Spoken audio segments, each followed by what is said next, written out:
Tripura, the beautiful district, headquarters of the Garo Hills. The new state of Meghalaya holds its first Legislative Assembly meeting here. The council has 38 members, with Professor Radhan Singh Lingdo as the speaker.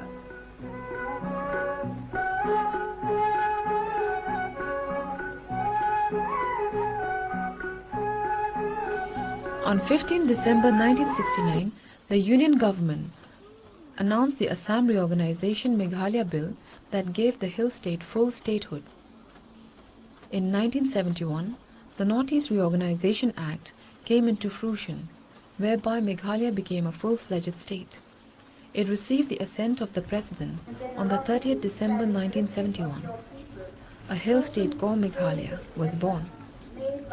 Inaugurated on 21st January 1972 by Mrs. Indira Gandhi, Meghalaya was now free to chart its own independent course within the Indian Union.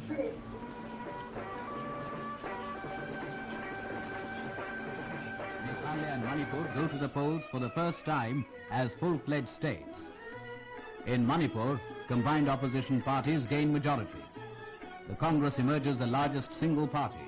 In Meghalaya, the ruling all-party Hill Leaders Conference has bagged the largest number of seats. So how do we narrate the story of Meghalaya? Once again elects Captain.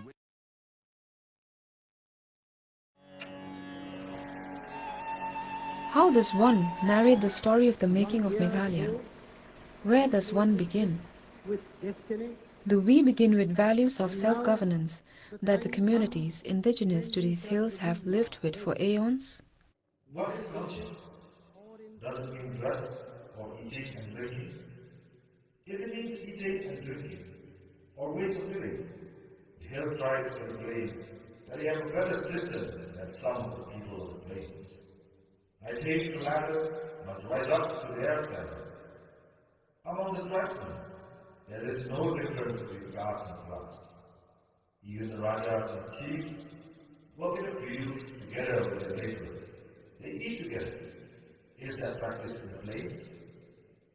So, that is the culture of the hill tribes. India should rise to that feeling or idea of equality and real democracy which the tribal people have. We inhabited these hills in our own patchwork of independent polities, with our own culture, tradition and laws.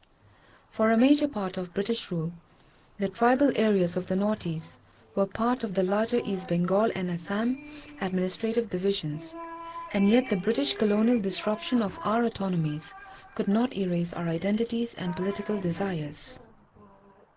Indian independence brought its own anxieties for the hill communities, the fear of being overwhelmed, unheard and unrepresented.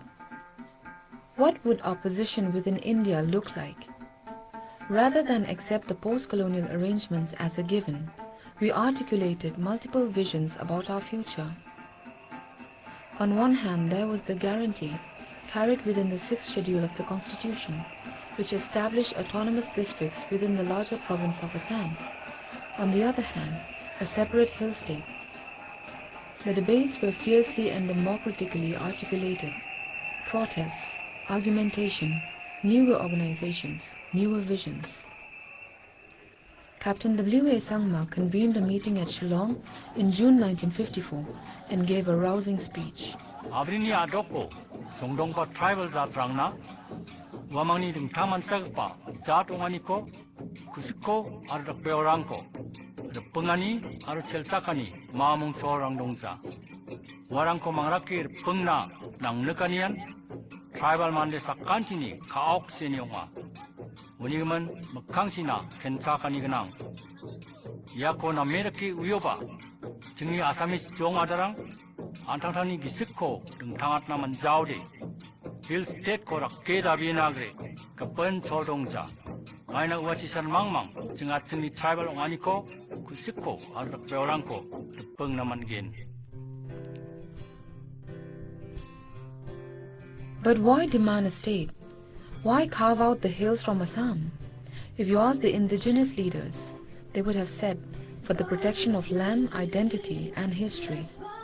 They saw the larger cultural community trying to impose Assamese as an official language on the tribal areas in 1960. They found an inequitable distribution of development and already a disregard for traditional land use and customs. It seemed that people who were larger in numbers could ignore the numerically small. Maybe the story can be about the newer alliances which came into being against the hegemonic Assamese language bill. These alliances demanded the reorganization of Assam in a way that allows tribal people to gain control over their resources and land. They began with the usual democratic tools of memorandums and meetings with the central government. But finding apathy in Delhi, the APHLC began the non-violent direct action, whose volunteers were responsible for organizing non-violent protests that took place outside the Assam Secretariat in Shillong and other places as well. Singing their songs and vocalizing their slogans of a hill state, this people's movement was historic, highly popular and peaceful.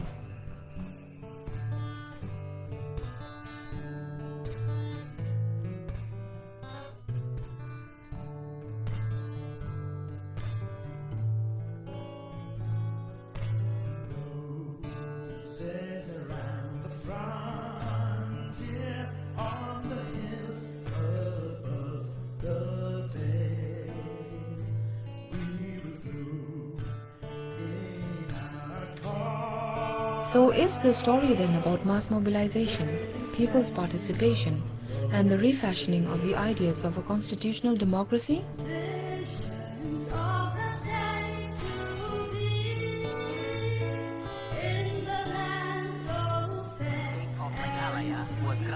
This people's struggle tasted its first real victory. On the morning of 11 September 1968, the Union government announced the creation of an autonomous state for the hill areas. 100,000 people come to the inaugural celebrations of the new state. The governor, B.K. Nehru, told the state legislative assembly, "Seldom have such far-reaching constitutional changes been brought about with so much goodwill and understanding." Prime Minister Mrs. Indira Gandhi flew in from New Delhi for the celebrations.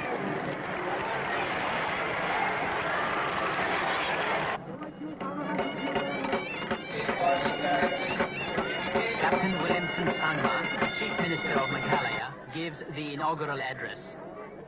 I would also like to thank the members of Parliament and the political leaders.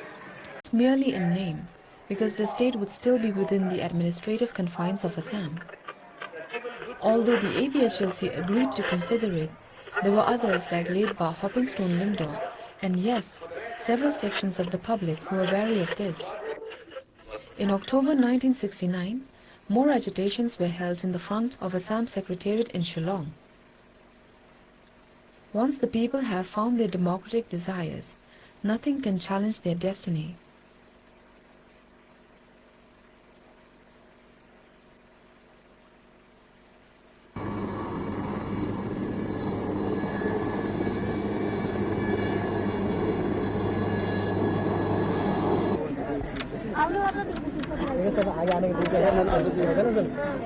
तुमने पूछा सुना सन चित्र ही बना के था हम तक सेना लड़ाई में